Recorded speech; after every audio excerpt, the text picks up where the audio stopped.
मेरे YouTube channel ज्ञान underscore share के मेरे सभी दर्शकों को मेरा सादर प्रणाम। मित्रों, आज हम दूसरे अध्याय को 8वें श्लोक से शुरू करेंगे और उससे पहले रोज़ की भांति हम सबसे पहले शिव भगवान का ध्यान करेंगे। आप भी मेरे साथ दोहराइए।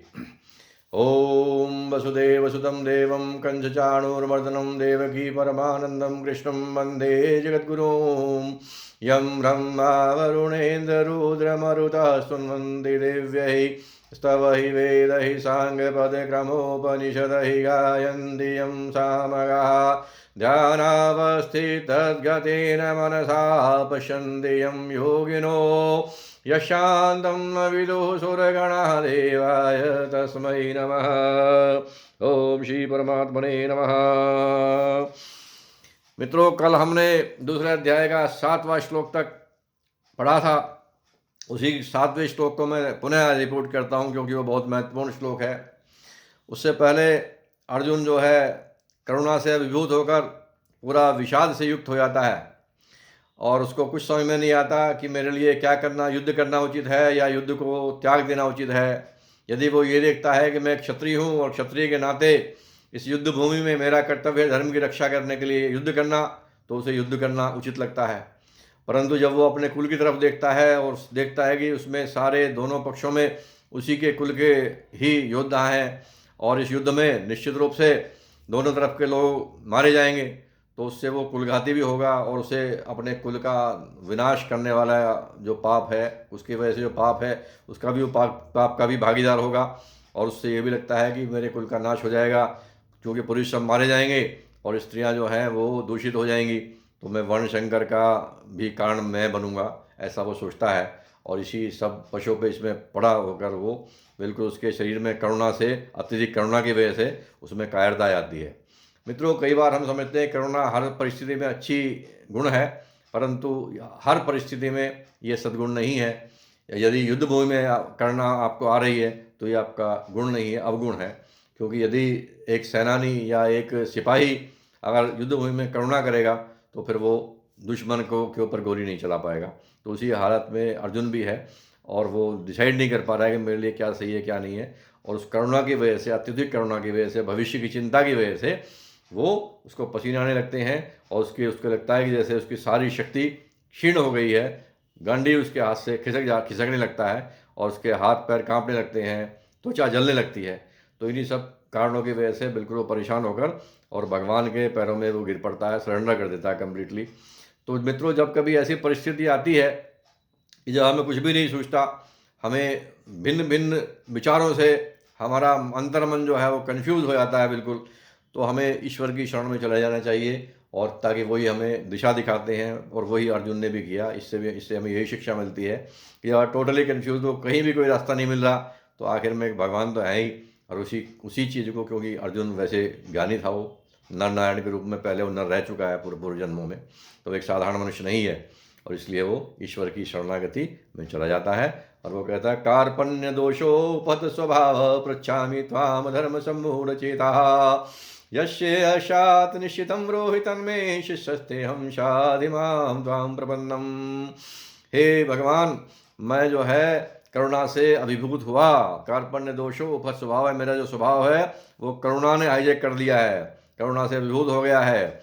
और पृच्छामि त्वाम धर्म सम्मूढ़ चेता, और उस अत्यधिक करुणा की वजह से जो मेरे अंदर कायरता पैदा हो गई है उसकी वजह से मैं कंफ्यूज हूँ। मेरे लिए धर्म क्या है अधर्म क्या है इस बारे में मैं कंफ्यूज हो गया हूँ, मोहित हो गया हूँ। पृच्छामि त्वाम धर्म सम्मूढ़ चेता, और मैं ऐसे मोहित हुआ, मैं आपसे पूछता हूँ यत् श्रेय शात निश्चितम ब्रूहि तन्मे, तो मेरे लिए जो श्रेयस्कर है वो मुझे आप निश्चित करके बताइए। शिष्यस्ते हम, मैं आपका शिष्य हूँ और मैं आपके शिष्यस्ते हम शाधिमाम त्वाम प्रपन्नम, और मैं त्वाम प्रपन्नम, मैं आपकी शरण में आया हूँ और मुझे आप उपदेश दीजिए। तो उन्होंने अपने आप को कम्प्लीटली भगवान के सामने सरेंडर कर दिया, शरणागति उनके लिए ली और उनसे बोला कि आप ही मुझे बताइए, मेरा मार्गदर्शन कीजिए, मैं बिल्कुल कन्फ्यूज हूँ। तो मित्रों, जब भी हमें कहीं भी कन्फ्यूजन हो तो हमें भी यही करना चाहिए। जब हमारी समझ बिल्कुल भी, हमारी अकल काम नहीं दे रही हो, तो हमें भी अपनी शांत में एकांत मन से अपनी आत्मा से दिशा निर्देश लेना चाहिए। क्योंकि आत्मा के रूप में ईश्वर आपके अंदर, हमारे अंदर, सभी के अंदर विद्यमान है। ईश्वर सर्वभूतानां हृदयेषु तिष्ठति, आगे आएगा 18वें अध्याय में कि ईश्वर जो है हर किसी के हृदय में आत्मा के रूप में विराजमान है। तो वही अर्जुन ने किया। और उसके बाद में अब 8वें श्लोक को तो भगवान से ने उनको शिष्य के रूप में स्वीकार किया, और 8वें श्लोक से फिर आगे हम आज प्रारंभ करेंगे। तो 8वां श्लोक क्या है? नहीं प्रपश्यामि ममापनुद्यात् उच्छोषणम इंद्रियाणाम अवाप्य भूमाव असपत्नम वृद्धम राज्यम सुराणामपि चाधिपत्यम। कि मैं, अर्जुन कह रहे हैं कि मुझे निष्कंटक राज भी मिल जाए, भूमि का धन्य धान से संपूर्ण मिल जाए, स्वर्ग का राज भी मिल जाए, और स्वर्ग के जो देवता हैं उनका मुझे स्वामीपन भी मिल जाए, तब भी उसमें मैं कोई ऐसा उपाय नहीं देखता हूँ जिससे कि जो मेरी अभी हालत हो रही है, जो मुझे ये शोक हो रहा है, दुख हो रहा है, इससे जो मुझे निदान दे सके। मैं युद्ध करने के बाद भी ऐसा परिणाम अभी भी नहीं देखता हूँ। संजय वाच, संजय बोले एवं मुक्त्वा ऋषिकेशम, ऋषिकेश भगवान को, ऋषिकेश का मतलब होता है ऋषिक, ऋषिक का मतलब होता है इंद्रियां, और ईश का मतलब स्वामी। तो हमारी इंद्रियों के सबके स्वामी ईश्वर हैं, इसलिए भगवान का एक नाम ईश्वर भी है। एवं मुक्त्वा ऋषिकेशम गुड़ाकेश, गुड़ाकेश है अर्जुन का नाम। अब गुड़ाकेश अर्जुन का नाम क्यों है? क्योंकि गुड़ाका का मतलब होता है निद्रा, ईश का मतलब स्वामी। तो अर्जुन ने निद्रा को जीत लिया था, इसलिए उसका उनका एक नाम गुड़ाकेश भी है। और परंतप भी अर्जुन का नाम है। परंतप क्यों है? क्योंकि वो एक अत्यंत जो है वीर योद्धा था, और इसलिए उससे जो उसके दुश्मन थे वो डरते थे, उनको समझो बुखार आ जाता था जब अर्जुन का नाम सुनते थे, इसलिए उनका एक नाम परंतप भी है। तो ऐसा कहकर, भगवान से ऐसा कहकर गुड़ाकेश परंतप अर्जुन न योत्स इति गोविंदम, हे गोविंद मैं युद्ध नहीं करूँगा, उक्त्वा तूष्णीम बभूवः, ऐसा कहकर अर्जुन चुप हो गया, सिर झुकाकर बैठ गया। अब जब भगवान ने ये देखा कि अब इसकी कंप्लीट ये भी सरेंडर हो गया है, अब ये मेरी बात सुनेगा, तो अब भगवान ने बोलना शुरू किया। इससे पहले भगवान लगभग पहले अध्याय में भी कुछ नहीं बोले, दूसरे में भी उन्होंने नहीं के बराबर ही बोला, और अब उन्होंने, क्योंकि जब कोई आदमी आपकी बात सुनने के लिए कंप्लीट रूप से सरेंडर कर दे तभी आपको ज्ञान देना चाहिए। तो अब भगवान ने अपना कार्यक्रम शुरू किया। अशोचा तम उवाच ऋषिकेश प्रसन्निव भारत, तम उवाच ऋषिकेश, तब भगवान ऋषिकेश बोले प्रसन्निव भारत, हंसते हुए से बोले, सेनयोर उभयोर मध्य, दोनों सेनाओं के मध्य में, विषीदंतम इदम वचः, अर्जुन को, जो दोनों सेनाओं के बीच में जो विषाद से युक्त अर्जुन है, उसको भगवान हंसते हुए से ये बोले। क्या बोले? अब हंसते हुए से क्यों बोले? हंसते हुए से इसलिए बोले कि अर्जुन अभी तक क्या कर रहा है? पहले तो कह रहा है 7वें श्लोक में क्या कर रहा है कि मुझे कुछ समझ में नहीं आ रहा, I am totally confused, please guide me, please tell me what is good for me. और उसके बाद में अगले श्लोक में क्या कह देता है कि मैं तो गोविंद, मैं तो युद्ध नहीं करूंगा। अरे तुम मुझसे पहले पूछ रहे हो कि मैं क्या करूं, फिर तुम अपने आप डिक्लेयर कर रहे हो मैं युद्ध कर रहा हूं। तो इसलिए भगवान जो है इस बात पर वो मुस्कुरा रहे हैं कि देखो इसकी हालत कैसे हो रही है, इसको अपने ऊपर कंट्रोल ही नहीं है, इसलिए वो मुस्कुराते हुए बोले। श्री भगवान वाच है, भगवान बोले अशोचानशोचस्त्वं प्रज्ञावादांश भाषसे गतासून अगतासूंश्च नानुशोचन्ति पंडितः।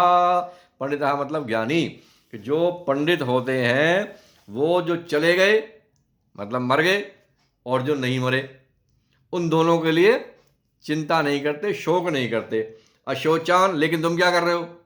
तुम क्या कर रहे हो? जिनके लिए शोक नहीं करना चाहिए उनके लिए तुम शोक कर रहे हो, जिनके लिए तुम्हें शोक नहीं करना चाहिए उनके लिए तुम शोक कर रहे हो, और बुद्धिमानों की तरह से, प्रज्ञा ज्ञानियों की तरह तुम बात कर रहे हो।